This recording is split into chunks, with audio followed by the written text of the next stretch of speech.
Welcome back once again to 4 for 4 Fantasy's most accurate podcast. I am Matt Okada. It is Wednesday, and unlike the last time I tried to say this, it is now actually 15 days until the fantasy season. John, can you confirm? That sounds right. Did I read Okay. your tweet right that this is actually live right now? We are live streaming. It is live right now. Yep. There we go. Just confirming. Great to be here. Everybody knows I love hot takes. I'm not measured or have any sort of nuance or math to back up any of my rankings. I love to just shoot from the hip. Chaos. So I'm excited to be here to talk some hot takes. That's right. We are talking hot takes, bold predictions. We're going off the rails here. Maybe they'll be somewhat railed. And to help us on that track or off it, we have Kendall Valenzuela from Fantasy Life. Thank you for coming on. How are you doing? Yeah, I'm good, guys. How are you guys doing? I'm excited. I'm excited to be here and just like you said, John, just like give hot takes with absolutely nothing to back them up and just hope that one of them sticks. Like at the end of the year, we can look back at this and say, well, at least we got one out of like however many we're doing, 8, 10. That'd be good. Yeah. If we hit one, I'm pretty sure that's a good success rate given how crazy some of this is. Before we get into that, though, kind of give us a little background on you, where you're at, Fantasy Life, how things are going over there, what people should be looking for, all that goodness. Yeah. Fantasy Life. If no one knows about it yet, make sure you go check it out, fantasylife.com. I'm on SiriusXM every single day with Adam Ronis. I should say 5 days a week with Adam Ronis, 8 to 11 Pacific time. And so that is super fun. And yeah, Fantasy Life is going great. Like we're offering premium subscriptions this season. So we've got, tier 1, tier 2, we've got access to the Roto World Draft Guide when you purchase one of those. So really great stuff, great rankings, great everything. Utilization report from Dwayne, Ian Hartitz, and all his articles. Everyone's doing great. So make sure, go check it out. Fantasylife.com. Sweet. Yeah. All kinds of sick stuff. All righty. Well, I think we should dive in. Kendall, I'm going to kick it right back to you because you get to start us off with probably my favorite prediction of the entire show, even though it's not mine. All right. What do you got?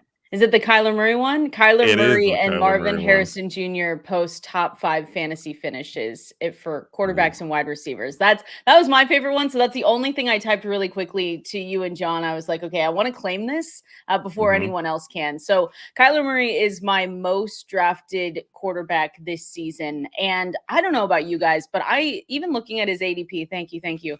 Looking at his ADP, I still think he is going way too late in drafts. And I thought that he was going to rise a little bit up some boards over the last few weeks. And between him and Jayden Daniels, I'm like, okay, they're not going to do it. And I think with Kyler Murray specifically, you have someone with the rushing upside that we always love for fantasy football, but then he has the passing upside because we saw what he did with Trey McBride last season. That was one of his favorite guys over there. And we're removed enough from the injury concern that we saw a little glimpse of what he could get back to last season. But I'm just really excited for him. I think Marvin Harrison Jr. too, as a prospect coming out, he was the wide receiver to go and get. And so I think when you add Marvin Harrison Jr. to Kyler Murray's game, he will open it up even more. So I'm excited for Kyler Murray. Again, my most drafted quarterback. So I really hope half of this is right. If Marvin Harrison Jr. doesn't do it, then that's totally fine. But my shares of Kyler Murray, I just love the rushing upside and I love the passing upside as well. And you don't usually get that with that many quarterbacks, especially that many going super late. His Yahoo ADP and his ESPN ADP is just outrageous. So that's my hot take. Top 5 finishes for both Marvin Harrison and Kyler Murray. Okay, so the Kyler part for me, I don't even know how this is still hot, but somehow it is because, like you said, the ADPs are down. The Marvin part is a little bit hotter because he's going at the back end of the wide receiver ones. Rookie wide receiver, obviously, but I took a quick look because you threw this out there in our little chat. 3 of the last 4 seasons, a rookie wide receiver has finished top 6. And the only one of those 4 that a rookie wide receiver did not was Garrett Wilson's year. And he was wide receiver 19 because he had absolutely no one throwing him the football. That's not the case for Marvin Harrison, and he's probably as good or a better prospect than everybody else who has hit that mark. So somehow neither of these feel that hot to me. They both feel like actually maybe correct. John, are you willing to get on board with this high? Yeah, I mean, I have Kyler Murray at 7. He's been inching up the quarterback rankings, and I have Harrison at 8. So certainly within the realm of possibility, if they, they were kind of dependent on each other too. So if Kyler's doing well, then Harrison probably will do well. Both could certainly finish in the top 5. And you're just looking at the receiver. There's just not a lot of guys right below Harrison that I feel confident will finish ahead of him, like Mike Evans, Devontae Adams, Deebo Samuel. I mean, these guys all have their warts, and Harrison really doesn't have any, other than the fact that we haven't seen him play really in an NFL game. But we know he's I think this is very doable. I love to hear that. Yeah, Thank you guys. I think that like that one concept of we've never seen them in the NFL, we can't really know, they're rookies, they're going to take a while to acclimate or whatever, is starting to fade because of what we've seen from rookies, these top drafted rookies in recent years. It's just is the way the NFL seems to be going, and for maybe the best prospect we've had in a decade, that really doesn't feel like a stretch to me. So I love this, very much on board. It was stolen from me, but I stole one from Kendall, so it makes me more nervous when everyone likes your hot takes or your bold takes. I'm like, oh God, so this is guaranteed to not happen now. But it's okay. I trust all 3 of us, so I'm good with it. That's the other thing that's the most wild to me about this one, and I think it goes to your point of why hasn't the ADP written on Kyler? Because everyone I talk to is in. But I guess I'm talking to all the fantasy analysts and the normal drafters aren't as in or something. I don't know. I have not heard a single person say they're not excited about Kyler Murray in the industry so far. So he's going at pick 86 on ESPN. Like that's his ADP is 86, and then it's come down on Yahoo. I will say that 57 on Yahoo, but even that like 86, I'm going to sign up for all the ESPN leagues I can and just go draft Kyler Murray as cheap as ever. It's nuts to me. I don't get it. Yeah. All right, John. We started off pretty hot. We'll see if we can get hotter. I'll throw it to you. Yeah, and me being me, I do have stats to back up my hot takes because I just can't come in and just say, whatever. But Derrick Henry, I think he has 20 touchdown upside in this Baltimore offense, and maybe that's not too outlandish. I think he can get there a couple of ways, especially if he's involved at all as a pass catcher. I'm a firm believer they should throw him one pass a quarter and let him try to do something with the ball. He finished RB8 in his age 29 season. Tennessee running backs last year averaged 2.2 yards before contact per attempt last season, while the Ravens running backs averaged 3.2 yards before contact. So imagine Derrick Henry with an extra yard to get going before he hits that line.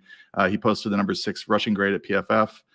He was 11th in yards after contact per attempt, 16th in broken tackles per attempt. So really no drop off in his ability as a rusher. So the age is a little bit of a concern. Is he durable enough to stay healthy through a whole season? But if he does, this upside in this offense is pretty astounding. The Baltimore running backs have generated an average of 15.0 rushing touchdowns per season since 2020.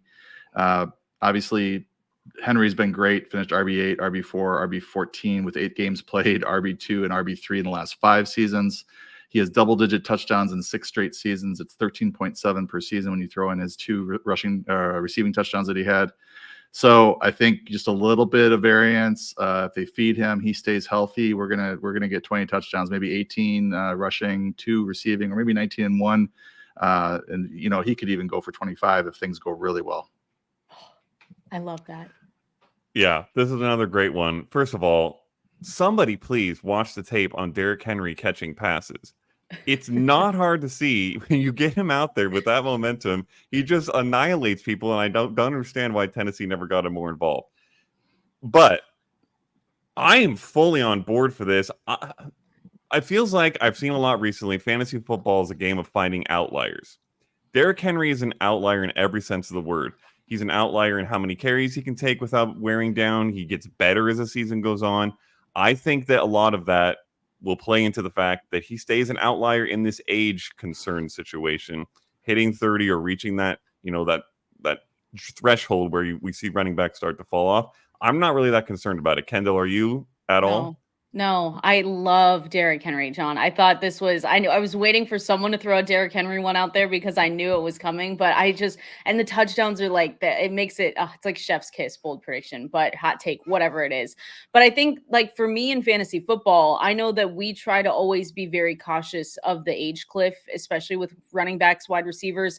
And I just never like I don't like to try to predict them, especially with someone like Derrick Henry, where we say, oh, the age cliff, it has to come sooner rather than later. And I'm like, okay, well, I'm going to keep drafting him until the wheels fall off. I'm going to be totally honest. I love Derrick Henry. And I think that we haven't gotten a ton of evidence of any kind of decline too. So when people just say like, oh, Derrick Henry's old, I'm like, okay, sure. But like, so am I. Like, what are we talking about here? Like like his raw yards per carry have dipped a little bit, but you also have to look at the offensive line that he was working with as well. So it's just, I think there are so many elements to look at where you can say, okay, yes, he's getting older, but like everything else, when you look at some of the stats that he put up last year, he had top 12 PPR finishes in 59% of his games last season. That was only one running back was better, and that was Christian McCaffrey. And so when you put him up with stats like that, and now you put him in an offense that genuinely loves him, that offensive line is 10 times, 1,000 times better, you put him in a better situation. And I don't know how we can look down on that when everything is elevated for him. So I love this call. Thank you for saying that, because again, one of my most drafted running backs. So we're just kind of confirming everything. That's why I said, that's why I was excited to be on here with you guys. I was like, okay, perfect. We'll just talk about all the guys that I've drafted and hopefully make me feel better about it. Yeah, it's working out so far. All right. Well, these two guys I'm going to name are the running backs I have drafted most. I have gotten a couple Derrick Henrys, but I've primarily been snagging Isaiah Pacheco and James Conner. So my first hot take is that not one, but both of those running backs will finish top 6. Ooh. Hear me out. Ooh. We'll start with Pacheco. So he played 60+% of snaps in 11 of 18 games last year, if you include the playoffs. In those 11 games, he averaged almost 16 and a half PPR fantasy points per game. That would have been RB4 last year. 6 of the 7 games he didn't hit that mark occurred before the bye, so they started to ramp him up more as the season went on. His opportunities per game increased by 28% after the bye. He had at least 15 in all 9 games after the bye through the Super Bowl. Much of this coincided with Jerick McKinnon being inactive, but McKinnon did still play and saw at least 17 snaps in 4 of those games. And as of right now, unless they sign him back for some reason, McKinnon is gone. He's a free agent. So it's really Pacheco and then nothing of any concern to me. He also dominated the goal line work, but scored just 7 rushing touchdowns for this team last year because the Chiefs scored more than a touchdown fewer points per game than they had the previous 5 years under Mahomes. They played really good defense, and they didn't have to light it up as much as they have previously. I think that the way this offense is shifting this year, the receivers they went and got, we're going to see that number go back up, which means the chances for Pacheco touchdowns go back up. I love him. Now James Conner. He might be a little bit harder of a sell. He's going much lower in ADP. And fair enough, if you look just prior to Kyler's return last year, Kyler Murray was out with an ACL for the first half of the year. James Conner was averaging 11 fantasy points per game because the Cardinals weren't scoring. He was still averaging 80 yards per game in that span, but he had just 2 touchdowns. He also missed 4 games of his own in the middle of the year with a knee injury. Then, in the 8 games with Kyler, Conner had 16.6 fantasy points per game. All this is half PPR, by the way, so that's really good. With 101 yards per game and 7 touchdowns in 8 games. Projected to a full season, his numbers under Kyler would be 1,400 rushing yards, 11 rushing touchdowns, 40 catches, nearly 300 receiving yards, and 4 receiving touchdowns. That would be 282 fantasy points, or the RB2 overall. It was good. And if you even just project him for 15 games at that pace instead of 17, because as we all know, James Conner never plays a full season, right? We can't draft him. He's never healthy. Just give him 15 games at that pace, he still cracks the top 5. He was even better if you take out the first few games after he came off of IR. Obviously, sample sizes get smaller. But this offense, as Kendall has already highlighted, is going to be really good, I believe, in 2024. James Conner has been good for years, has remained consistent, scores incredibly well, catches the ball. I think that pretty much everyone outside of CMC, Breece Hall, and Bijan Robinson this year has question marks. Those three locked in top three without injury. I don't see anyone breaking them. But outside of those three, there's question marks for everybody. These guys have very few of them, in my opinion, very high upside. I think both of them could crack the top 6. Somebody tell me I'm wrong. John? Yeah, you're right. I will push back on the Conner one a little bit. He only has played more than 13 games twice. Rookie season and in 2021, he played 14 and 15 games respectively. Typically a 13-game player. So I think with that problem or that in his side pocket, he's got to stay healthy for him to hit this. I mean, anybody does really to hit the top 5. Give me right? 15. Give me 15. You're saying 15. The odds are against you getting 15. So that's where I do love him as a value pick where he's going 6th round. I mean, you're going to get a ton of starts out of him, but you got to probably prepare for having him out of the lineup a few games. As for Pacheco, I got to comment on him.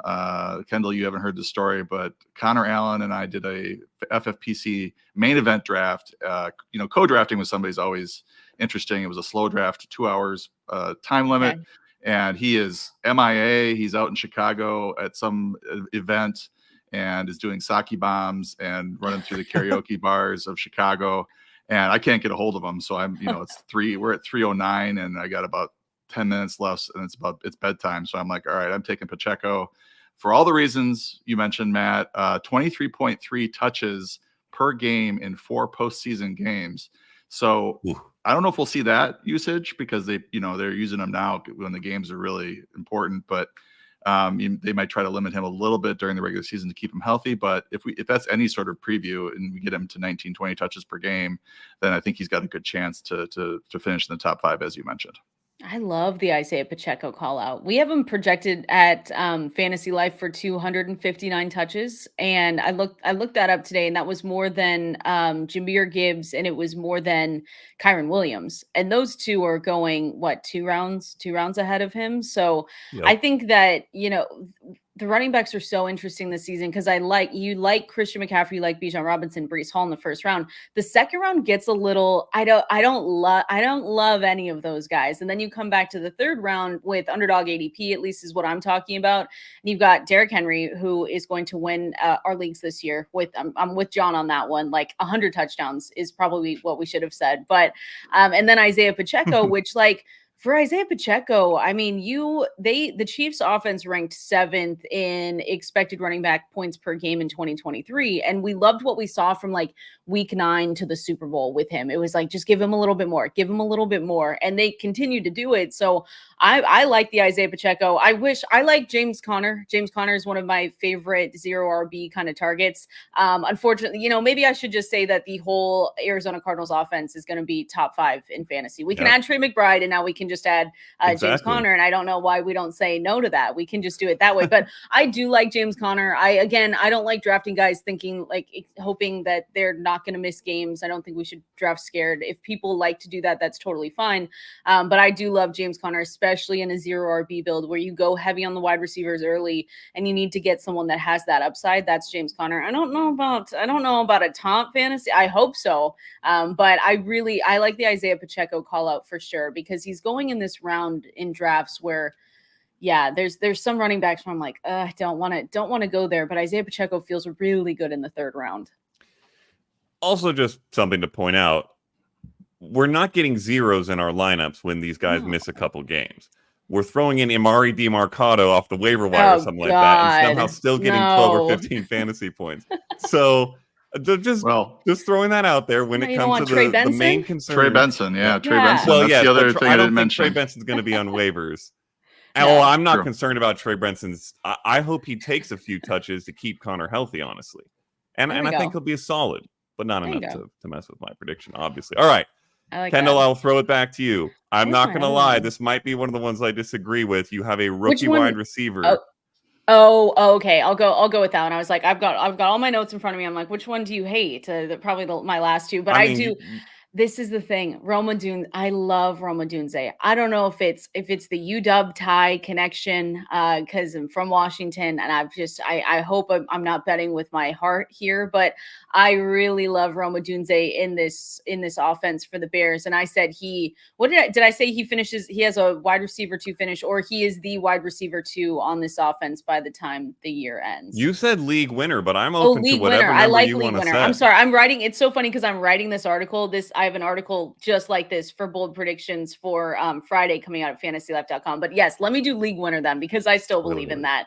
Like Rome Odunze, and this is spicy. This is a hot take, because there are so many obstacles in his way for doing that. And we never want injuries. And that's the obvious one that people will point to, is like, oh, Keenan Allen gets injured, DJ Moore gets injured, he steps into a big role, which, yes, that's also true. Keenan Allen, I guess, is like 500 pounds or something that people are all worried about. So that's also something. No, I'm just kidding. But I don't really care about that. But I do really think that Rome Odunze and the connection he's going to have with Caleb Williams is like getting a little bit underrated. And I understand that I've been with Shane Waldron. It's not fun. It's not fun when you're in the Shane Waldron offense, because I had a Seahawks hat on before this, and I was like, I can't bring these vibes here. Not yet. But I really do. I love Rome Odunze. He's in a situation with, like I said, mixed reviews for fantasy. We have him projected for 97 targets, 167 PPR points, but I really do think that he at least jumps Keenan Allen even without an injury. I think he jumps Keenan Allen as the wide receiver 2 on that team. And I just, again, this is also saying that I really like Caleb Williams this season. I think everyone is on that now. Maybe before they weren't. But I just really do love Caleb Williams in this offense as well. So I think he gives us wide receiver 2 upside, and where he's being drafted now, which is late in drafts. That's why I say league winners. It's this guy, someone that you're not spending a crazy amount of draft capital on. He's not cheap by any means, but if you're able to get him in some leagues as your wide receiver 4, and you're able to put him in as like one of these league winner guys by hopefully, week 12, that's what I'm here for. So that's my hot take. Okay, so I like this kind of hot take, because even though none of us might project this, because you just can't with Keenan Allen and DJ Moore there. If this hits, it's the kind of thing that does win leagues. Mm-hmm. Here's what I will say. I'm just going to throw this out there, and John, I'm curious to get your perspective on where he can be drafted that this becomes a value, or that you really like where he goes. Because if you look at ADP right now, on Underdog, he is going 65th overall. Almost everywhere else, in all the more casual sites, he's going in the low hundreds. Mm-hmm. That is an absurd gap that tells me, A, he might be a little bit more of a better in best ball guy who's going to have flash weeks, and B, maybe the sharps who are drafting right now for money believe and expect Odunze to be better than everybody else thinks he is. So if you're drafting in, your work league, your more casual work league, you're probably getting Odunze much later. So, John, to you, where does he have to go? Where does he have to fall for this upside to kind of kick in and be attractive to you? Well, just to your Underdog point, Underdog is ridiculously wide receiver heavy, which is why you're seeing 65 over there. I would just, when you have a chance, take a look and see like where is he going relative to other wide receivers compared to other sites, because it might not be that much different. The receivers just go flying off the board there. I don't even like drafting there, because it's just like 14 receivers in a row to start the draft. So to the point of like this Keenan Allen thing is like, and I am long been a guy who just hangs on to these awesome receivers that just get pushed down in drafts because people are worried about them falling, hitting the age cliff. And, Larry Fitzgerald, Tyler Lockett finally hit the wall last year, but I made a lot of money on Larry Fitzgerald for years and years, and Tyler Lockett for years and years. Keenan Allen had the #1 open score last year, according to ESPN analytics. He was like wide receiver 2 or 3 on a points per game basis. Yes, he missed some games. That's the concern with him. And I think if you are drafting Odunze, you are sort of betting on the fact that Allen is going to miss 6 key games and Odunze is in there as the number 2 or number 1 receiver, depending on what's going on with DJ Moore. So it's just one of these things with projections. You can't have all 3 guys in the top 25 unless you have Caleb Williams as your quarterback 1, and I'm not going to have Caleb Williams as my quarterback 1. So I've got him at wide receiver 43. I think I would take some shots on him. I think he's a quote unquote better and best ball guy due to his deep ball ability. I like him a lot. It's not really in terms of talent, it's not really a Jackson Smith and Jigba system or situation, because Caleb Williams doesn't have any built-in rapport with any of these guys. So it's who can get in his ear, who can build that rapport quickly in camp. And it's not like DK Metcalf and Tyler Lockett and Geno Smith, who had been together for years prior to all that. So I don't have a ton of confidence in Waldron. So if Keenan Allen plays 13, 14 games, I don't see this happening in terms of being a league winner, unless there's some sort of injury to DJ Moore, which is possible, because then you get in a situation where there's just 2 of these guys, and he could certainly support 2 really good fantasy receivers. Yeah, that's definitely the case, that if it ends up being 2 for any reason, and Caleb is as good as a lot more people now think, Odunze could absolutely be a wide receiver too. So I like him. Yes. All right. There we go. John, I'm throwing it back to you. This has been one of your favorite guys all off season. Another rookie. We've got a few rookies in here. Ooh. All right, you gotta bear with me now. I decided to go deep dive to try to figure out how Jayden Daniels can actually finish in the top 5 at quarterback. When I initially hit the button on my projections this year, he was at QB 5 or 4 or 6 or somewhere in there. I was like, oh my God, I can't just release these like this. But I love getting him QB 11, QB 12. I think he does have top 5 upside. Derek Klassen, reception perception, he identified CJ Stroud as the most accurate passer in last year's draft class, and Jayden Daniels charted best this year as the most accurate. Klassen does have some reservations about Daniels' willingness to throw the ball over the middle, but he's perfectly capable of throwing the ball over the middle, so I think he just needs to be coached up on that. He's a very accurate passer. And I have a rookie quarterback model, which you know all about, Matt, but Kendall probably doesn't. The thing it does the best is predict rushing yards in their first season based on their college rushing. And for Daniels, it predicts 43.9 rushing yards per game, which is like gold in fantasy football. It's the 3rd highest expectation. Third highest expectation in the 97 player sample that I'm using for this model, behind only Lamar Jackson and Cam Newton. The other guys in the top 5, Jalen Hurts and Vince Young, all finished QB 9 or higher when they started playing. Not all of them started right away as rookies, but once they started playing, they were posting top 10 numbers. So the question is, can he get enough passing numbers to support a top 5 season? We know he's accurate. Since 2010, there have been 12 rookie quarterbacks drafted in the top 10 who went on to start at least 15 games as a rookie. Those players averaged 3,745 passing yards, 19.1 touchdowns, 12.6 interceptions. That works out to 213.6 fantasy points just from passing. And if you're wondering, 34.4 pass attempts per game is what that expectation, that average is. And that's what Kyler Murray averaged in 4 or 5 seasons with Cliff Kingsbury as his coach as a running quarterback. So I think it's very doable. Since 2010, there have been 13 seasons where a quarterback has averaged between 40 and 50 rushing yards per game. Those quarterbacks average 110 rushing yards per rushing touchdown. So apply that to Daniels' expectation. That's 6.2 rushing touchdowns. You add up all these fantasy points and you get 320. That's good enough for QB4 last year, QB5 in 2022, and QB5 in 2021. So I would, if you're looking for a nice quarterback, once everybody else has theirs or almost everybody else has theirs, Jayden Daniels has legit top 5 upside. Oh, I love that. I don't even think that's a perfect hot take.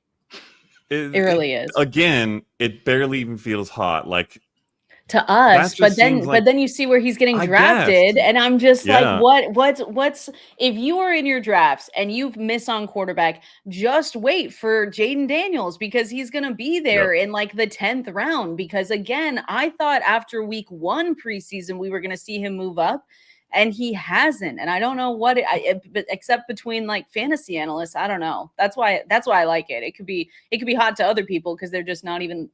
He's going to be a really good fantasy quarterback, maybe not a good real life quarterback in the NFL. And I think that's where people trip up a little bit. It's like, oh, it's Justin Fields from a couple years. It's like, okay, yeah, Justin Fields sucks. And we're like, okay, he sucks for real life NFL football, sure. But for fantasy, what do we want? We want someone with like the ability to push for 700 plus yards on like 120 carries. And that's what he can do. So, John, you like taking him at QB 11, QB 12. Do you still have him ranked there, or is he up in the 6, 7, 8 range now? I believe I have him at QB 11. Okay. I haven't yet moved him ahead of Prescott, Burrow, Jordan Love, but I'm not getting those guys because as soon as Stroud is off the board or Kyler, then I'm just waiting. Yep. Because I don't see much of a difference between Daniels and those guys. Yeah, I think that's the best call, is that I might take Daniels over those guys straight up, but you don't have to, and you get to wait an extra 2 rounds, add another couple other starters at other positions. Yeah, if Kyler's my number 1 most drafted quarterback, Daniels is my number 2. So once again, I can't disagree at all. Yeah. All right. Well, we're keeping it hot, but we're keeping it solid. These are just like accurately hot takes. That's what we should have called this. We come back with the stats. That's why I like. That's why I like John. John's like, I've got the stats to back this up. We're not coming in with just random crap. It's incredible. I can only go so hot with my hot takes. Yep. All right. I've got this is the one I stole from Kendall, and it has been mentioned in the chat. So shout out Mr. Scampers on YouTube. I believe, and I actually believe this, so it's a hot take, but it's another accurate one. Cooper Kupp will outscore Puka Nacua and just about everybody else at the position. Here's why. So he's missed 13 games over the last 2 seasons. As a result, I feel like he's felt like a bust 2 years in a row, and that's fair. Beyond the injuries, there's the major concern that even if he is healthy, he can't maintain that old upside that we know, because Puka Nacua is there now, has broken out of the best rookie campaign we've ever seen, and is going to steal targets. To that, I would say this. Kupp had 3 games last year once he was quote-unquote healthy. I don't really know that he ever was 100%. But he had 3 games where he scored 20-plus fantasy points. Puka averaged 8 targets per game in those 3 games. So Puka was still getting fed when Kupp was having his big games. In the 11 games that duo played together in full, Kupp was the first read more often, 30.4% to Nakua's 28.5%. They were basically dead even on targets. Kupp had 8.5 per game. Nacua had 8.6 per game. And like I said, in my opinion, and I think in Cooper Kupp's opinion, from what I've heard, he was never really fully right last year, coming off the ankle injury in 2022, the August hamstring injury that lingered into the season. Both of those things kind of seem to compound on each other. I don't think he was ever really 100%. But let's just remember back real quick. In the 29 games prior to that 2022 ankle injury, so the first half of that year and 2021, his Triple Crown year, including the playoffs of 2021, he averaged 21.7 fantasy points per game, had double-digit fantasy points in 28 of 29, and had 20-plus fantasy points in well over half. If you took his numbers, I had to run some numbers in the interest of John's factual basis. If you took his numbers in those 29 games and you subtracted 3 targets per game and gave them to Puka Nacua, but kept his fantasy points per target, he dropped from 11.2 targets per game to 8.2, and he would still average 15.5 fantasy points per game, which was good for wide receiver 6 last season. That's if you take 3 targets per game and give him away, which is a ton. He was the best wide receiver ever in fantasy a couple years ago. He's been one of the best fantasy assets on a per-game basis in recent memory since they got Stafford. I've referenced several times now this offseason a report from Jeremy Fowler at ESPN earlier this offseason that said, quote, he is all the way back on an absolute mission and that the Rams offense clearly runs through him. The connection with Stafford is undeniable. He's a type of receiver that I don't mind the older age. He's not a speed guy. He's not a deep ball guy. He's a craftsman. He knows how to get open. The offense knows how to get him open. Also, Puka is currently dealing with a knee injury. It shouldn't be major, but he is week to week. So if there's any concern there, it's on the Nacua side. I think both these guys could be great, but I legitimately believe Cooper Kupp is the one, will be back to full strength this year, will outscore Puka, and will outscore probably everybody but maybe 6 or 7 other guys. Ooh. Anybody? Can I sign up? Here's the thing, because I said you took my Cooper Kupp, hot take here.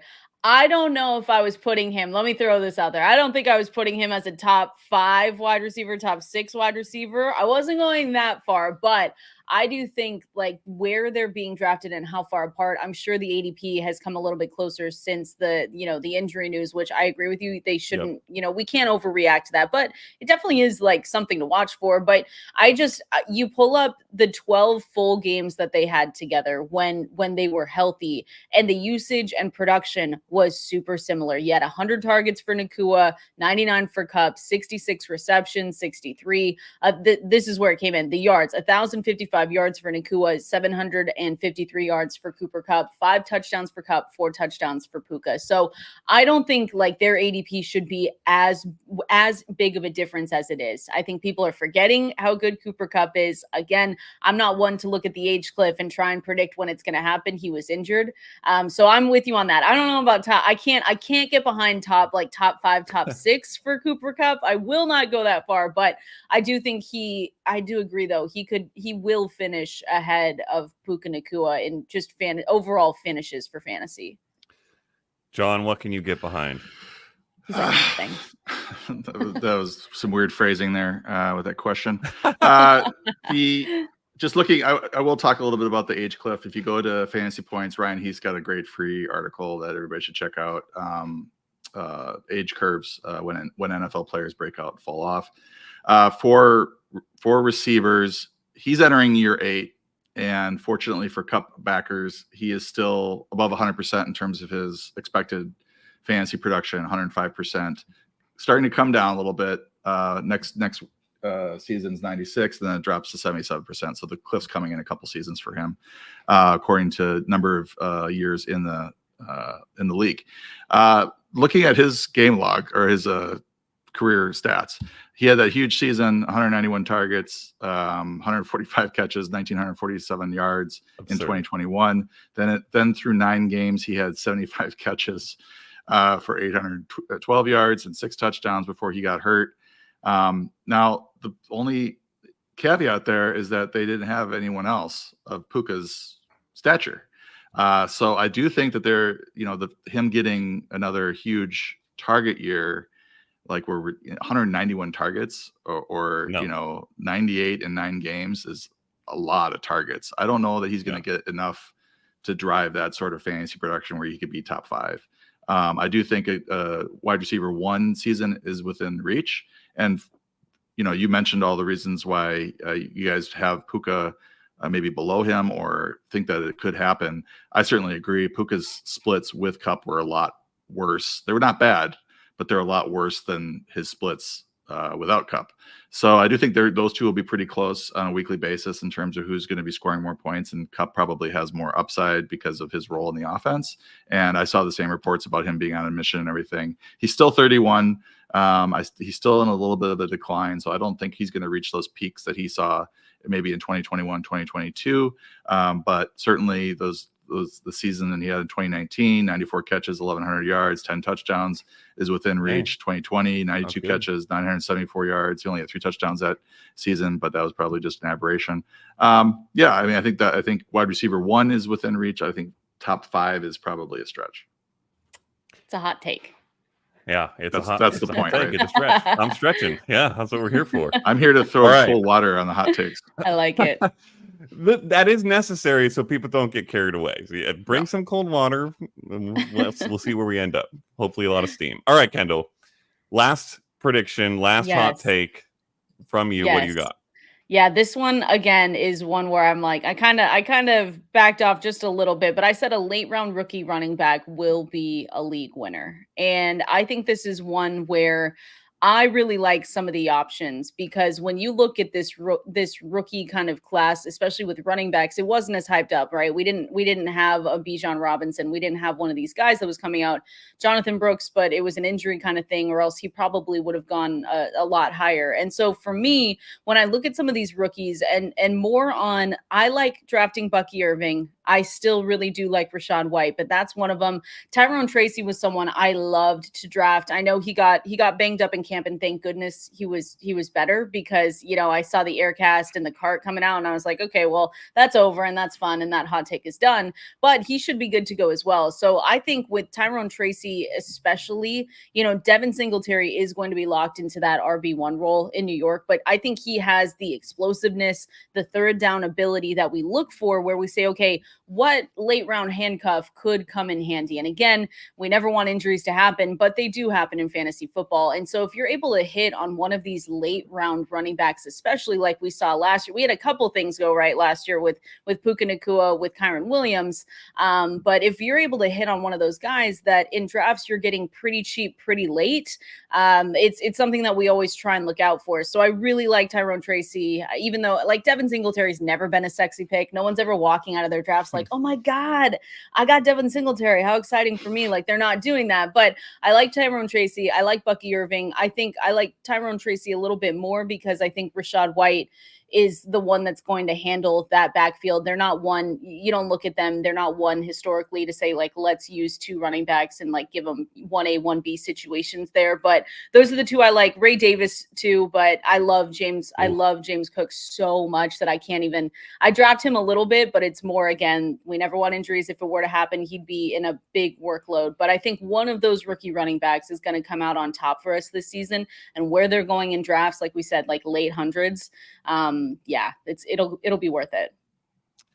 Well, you had me like halfway there, and then you threw in Ray Davis. No, don't come on. I said I don't love Ray Davis. I love Jay.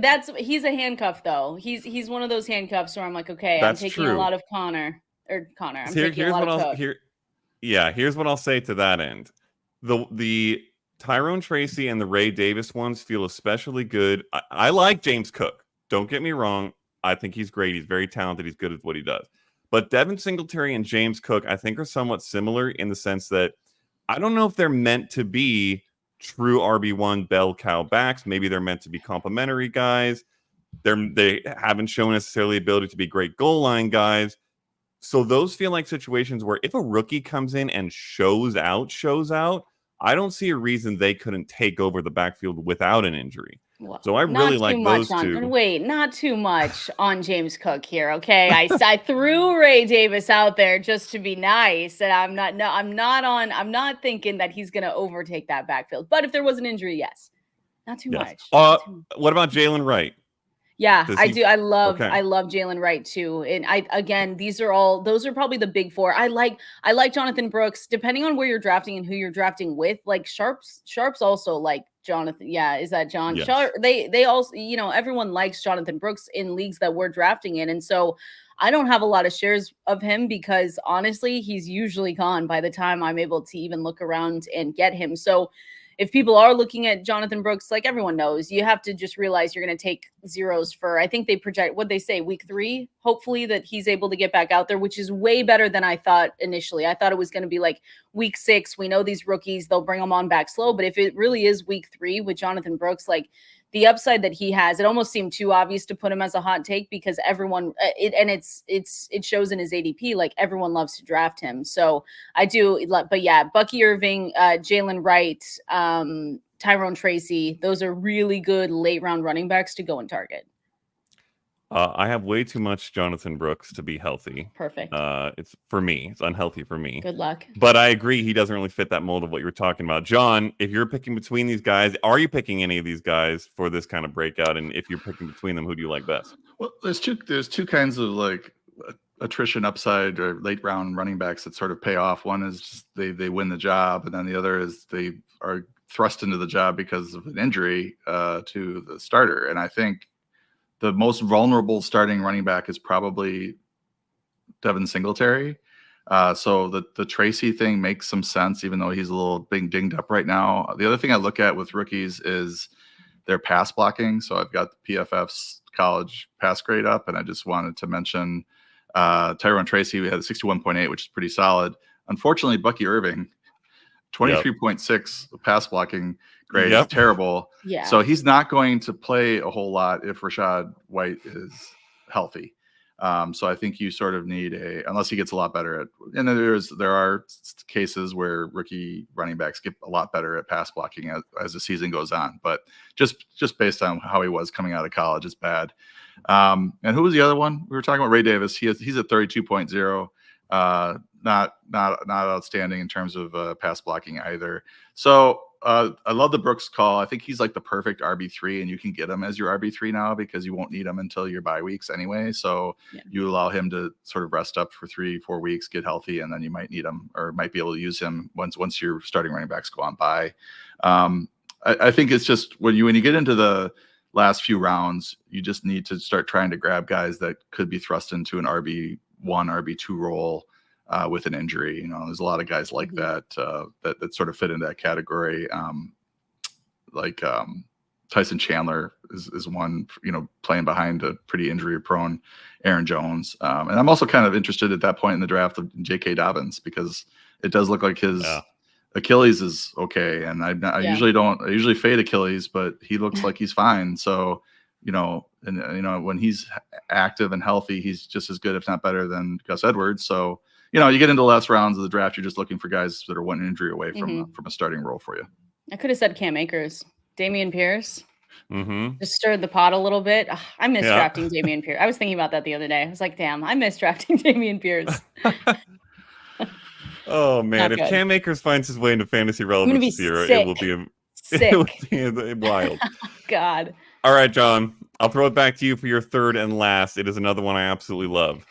What do you got? And I forgot for a second there. Then I remembered it's Taysom Hill, tight end 1 season is in the books. Count on it. He was, of course, you got to look at your scoring system. True. He's a lot better in standard. He's a lot better in half PPR than he is in full PPR because he doesn't catch a whole lot of passes. He was tight end 7 last year in standard. Tight end 10 and 15 in full PPR formats and half PPR and full PPR formats, respectively. So you got to pay attention to that. But if you look at what's going on in the preseason, it's crazy. He played on 20 of 31 snaps, 65% with the starters across to the first 2 preseason games, 47% route participation, 31% team share of team carries. That's per Fantasy Labs NFL. He only averaged 37% of the snaps last season, so he's playing like twice as many snaps. They said that Jeremy Fowler said that the Saints are leaning into the Taysom Hill experience. So things are like, I think when this offseason started, there was some concern that, if you're a Taysom Hill fan, that he was going to see his opportunities dry up, but it seems like they're doubling down on him. And if he's tight end eligible in your league at whatever site you're at, I know he's tight end eligible at Sleeper. I'm not sure about the other sites. He is going like tight end 20, tight end 25 in that range. Nobody really believes in him for whatever reason. He's gonna blow that out of the water. So he's a great guy. If your league he's tight end eligible in your league, you can draft him extremely late, punt the position if you want. You're going to get tight end 1 numbers out of him. Well, I can tell you under the radar that NFL.com has previously not had him as a tight end, but will this year because I made them change it. I work there as my day job, and it had to be done because I love Taysom Hill. I love him so much. I'm going to let Kendall respond first. Kendall, I don't know if I feel like you gave a look. A head shake. Yeah, no, I like Taysom Hill. Maybe it's because I've not drafted him enough. And even in previous seasons, he's like a gnat, you guys. He just won't go away. And I think this is the year that John has now told me, like, I just need to embrace it. And I think everyone just needs to embrace it at this point, because I mean, seriously, even when you look at that offense and look at, who could be up next, like we know that we're trying for this Chris Olave breakout season, and that can be great, but okay, who's next? Like, who is next on the depth chart that really just gets you excited? And of course we can talk about like Rashid Shaheed for Amanda, for Kudrow, like we can talk about that, but it has to be Taysom Hill. And so I roll my eyes a little bit, because he really is. He's like that gnat. He won't go away. You keep swatting. And at some point you just have to embrace him and just say, okay, like you're going to be be around in my life. So now I just kind of have to roll with it. So that's Taysom Hill for me. I need to draft more, especially when you have them being so, and I know we always take things that people say with a grain of salt, especially when it's coaching staffs, coaches, especially during training camp. But like they've said it multiple times this offseason, like we're going to use him all over the field. He's going to be a big part of our offense. So where there's smoke, there's fire. And when they're literally telling us that, I think it's something that we have to take into consideration. So, can't hate on Taysom Hill. Just got to draft him instead. Listen, I've been trying to tell everybody this for years. I accepted him not as a Nat, but as a dear friend, like 3 years ago. Sure. He's awesome. I don't know what to tell everybody. I don't know what to tell the Saints. The Saints are figuring it out, so I don't have to tell them anything. When he touches the ball, good things happen. Even back when Drew Brees was still around and they would take him off the field to put Taysom Hill in, and everybody would yell and scream, "Why are you taking off a Hall of Famer to put in this weird guy who doesn't actually even play quarterback?" And then he would go and score touchdowns willy-nilly. And I'm like, yes, continue to do this. He's efficient. He doesn't need a lot of touches because he scores when he gets chances. So because John had this bold prediction when we put the show together, I went and did some deep data diving on Taysom Hill. Here's what I came up with. So I created chances as a stat, rushes, targets, and pass attempts. You put them all together. Since Taysom Hill first got his first touches in 2018, there have been 84 players with 800 or more chances. So that's mostly quarterbacks and then your like super elite fantasy players. These are the guys with the highest score rate, so touchdown most often when they get a chance. Tyreek Hill's number one. Devontae Adams, Drew Brees, Travis Kelce are the next three. Then it is Taysom Hill. And then it is Stephon Diggs, Patrick Mahomes, and Josh Allen. So that's what Taysom Hill does. Give him the football. He is going to score. Obviously, a lot of that is because they give him the ball in the red zone. But you know what? They give him the ball in the red zone because he knows how to get in the end zone when he's given those chances. And when he does that, it is good for your fantasy team. He's scored like 5 touchdowns in, I think, 4 straight seasons, 5 scrimmage touchdowns. And he throws a passing one in now and then as well. If he's tight end eligible, I don't know how you don't take him as a sleeper, even just as a backup that you'll throw in bye weeks, or if your main guy gets injured. I absolutely love it. Good call, Sean. I'll throw one more math thing at you that'll get you really excited, Matt. If you look at if you take his preseason snaps as gospel, let's say he plays 65% of the snaps, that's a 75% increase in his snaps.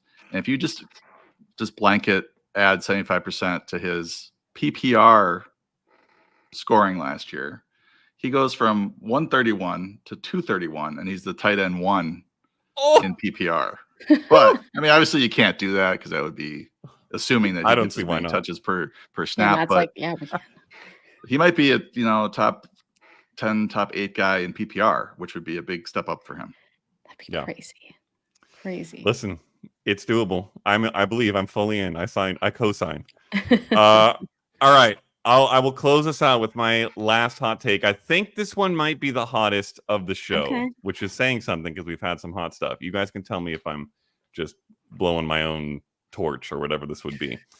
So apparently I have a fever, and the only prescription this season is old, injury-riddled pocket passer quarterbacks. So my last hot take is that Kirk Cousins, Aaron Rodgers, and Matthew Stafford will all be QB1s in 2024. Wow. Bear with me. Buckle up. Okay? We're gonna go through it. Kirk Cousins, through 8 weeks last year before his injury, he was the QB6. The year before that, he was a QB8. The year before that, he was a QB11. He does lose Justin Jefferson, but he gains Drake London, Kyle Pitts, Bijan Robinson. I don't know how much of a drop-off that necessarily is, but I wanted to know, so I did some more math. Here's my experiment. Over their 4 years together, Cousins averaged 0.6 fantasy points per attempt when targeting Justin Jefferson. He averaged 0.47 fantasy points per attempt when targeting KJ Osborne. If you take all of KJ Osborne's targets and throw them on top of Justin Jefferson, replace all the Justin Jefferson with KJ Osborne, Cousins' 17-game average over those seasons would drop from 312 fantasy points to 295 fantasy points, which is the difference last year between QB6 and QB7. I don't think, and this drop off to Drake London is not as big as a drop off to KJ Osborne. The system I expect to be the same, or similar at least. It's Zach Robinson, who was a former Sean McVay disciple, as was Kevin O'Connell. Robinson was even a coach in LA under Kevin O'Connell when he was the offensive coordinator. I think it's going to look very similar. Cousins will pick it up and run it very easily. I don't see any reason he can't be the low-end QB1 he's been for ages. Aaron Rodgers. Obviously, last year was shot. The year prior, as we all remember, he was downright terrible, washed, career lows across the board. Somewhat true. He was still the QB 13, throwing to Alan Lazard, a couple of late-round rookies, and Randall Cobb at 32 years old.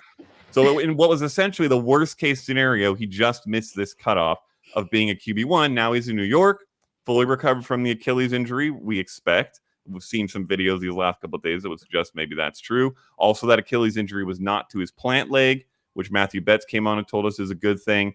And, of course, he now has Garrett Wilson, probably Mike Williams, who's back in action, and Breece Hall as his weapons. I just refuse to believe that after back-to-back MVP seasons, when he was the QB2 and QB5 in fantasy, that he's just fallen apart and is no longer capable of high-level quarterbacking. It makes no sense to me.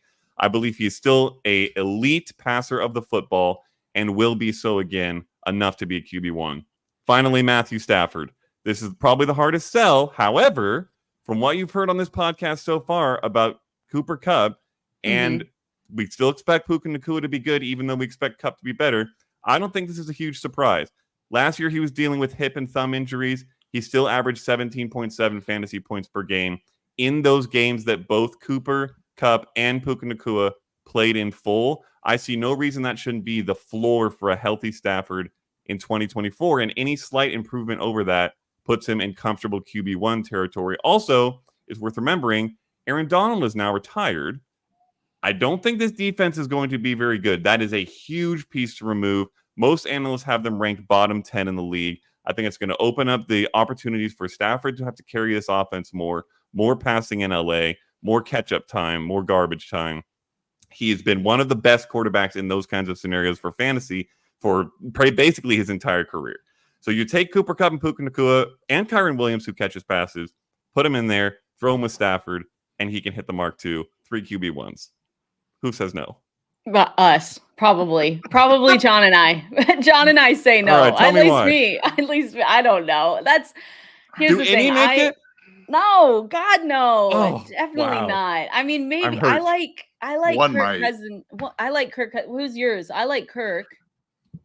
Is yours Aaron Rodgers? No, it's just like he's like it's not. You got to count on all three of these guys to stay healthy for you to get this. This is like hitting a trifecta or whatever at the horse race. Yeah. I don't know. I go for glory. The thing with Kirk, so his Achilles injury was to his plant foot. Does that not? That is true. Yeah, and if he couldn't do it with Justin Jefferson, why is he going to be able to do it with Drake? He did do it with Justin Jefferson. I know. Here's the thing. I love Kirk.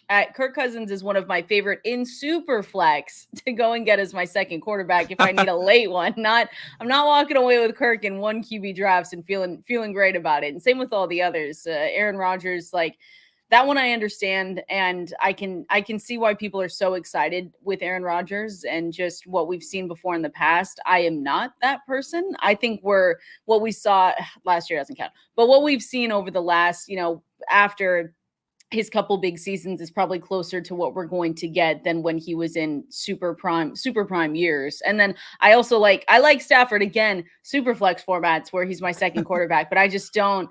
A path for those guys is so difficult to be top 10 when we've got the other rushing quarterbacks that make it a lot easier for them to get inside those numbers. Yeah, I think for any one of them, things have to go almost perfectly for them to crack the top 10. You're saying top 12 as a QB1. Yeah, I consider top 12 QB1. Okay. The quarterback landscape has changed since these guys were in their prime, and we've got CJ Stroud, Anthony Richardson, Kyler Murray's back healthy, Jordan Love, Jayden Daniels, Brock Purdy, Caleb Williams has now entered the league. Jared Goff is like a top QB in the league at home. So his numbers end up averaging out okay. So it's just there's a lot of players for these guys to sort of overcome for them to crack the top 12. And for all three of them, I think that is the longest of long shots. But they have all done it before. So there's that. But I can't. I'm squinting really hard right now, and I can't see it. Okay. That's why we love the hot take, though. Let me just ask it this way. Because you're to your guys' point about the rushing quarterbacks, it is very true. It's harder to break through those guys. Mm-hmm. However, Brock Purdy is the QB 11 right now. Tell me the difference between these three guys and Brock Purdy. He plays in the most efficient. He's in a good system. Passing attack in the league. These other teams aren't good systems. He's got crazy weapons. He has like the best receiving core in the league. I mean, two of these teams have the McVay system, so I feel like that kind of counts. No? No. But I like it. Well, I like the optimism. You tried. Listen, we had to get a hot take in here that was completely doused by everybody else, so I'm glad that I did it. Maybe I'm not glad that I did it, but I'm glad someone did it. Good news is, for everybody who's listening, you don't have to draft these guys at QB1. You can draft them as in a Superflex league or as a backup and stream them. Take two of them and stream them. I bet you'll end up with a QB1 season. Get him off the waiver wire. That's what. Yeah, there you go. All right. Well, that was a whole lot of fun. Kendall, thank you for coming on. Before we sign off, let everybody know again where they can find you and your stuff for the next couple weeks until the season starts, and then all through the season. Yeah, you can follow me. You see it down there at K Valenzuela 17 on Sirius XM Radio with Adam Ronis 5 days a week. 11 to 1 Eastern is the time for that. And then, like I said at the beginning, go to fantasylife.com. Go check out all the rankings, tiers, draft cheat sheets, like literally everything that you need to go and have a great fantasy season and dominate is right there. So head over there. But yeah, it was so fun. I love hot takes season. It's the best. Do you secretly know Matthew Berry's ride or die player for? Dude, I don't, but I'm so I'm so excited. Everyone thinks it's gonna be Jayden Daniels, and I think it's too obvious because he loves the Commanders. Yeah, that's too obvious. I don't know what it's gonna be, but I'm feeling like it's a running back. I truly know nothing though. All right. Well, I'm hoping it's Kyler Murray tomorrow, or one of the guys we just named in this show at the very least. That'd be incredible. John, anything we should be looking for from you this week? Yeah, my positional articles, sleepers, values, breakouts are coming out. I'm working on receiver right now, and quarterback, running back, and tight end are all up. And then I think they're gonna make me write Paulson's players again, which is my round by round breakdown of who I'm targeting. I'm just getting a headache even thinking about writing that article right now, but that'll probably be coming out the next week. Yeah, just gearing up. We're getting ready. It's almost here. The season's almost here. Tim Tebow, number of days away. All right, we'll sign it off there. Thanks a lot. See you guys. Adios. Bye.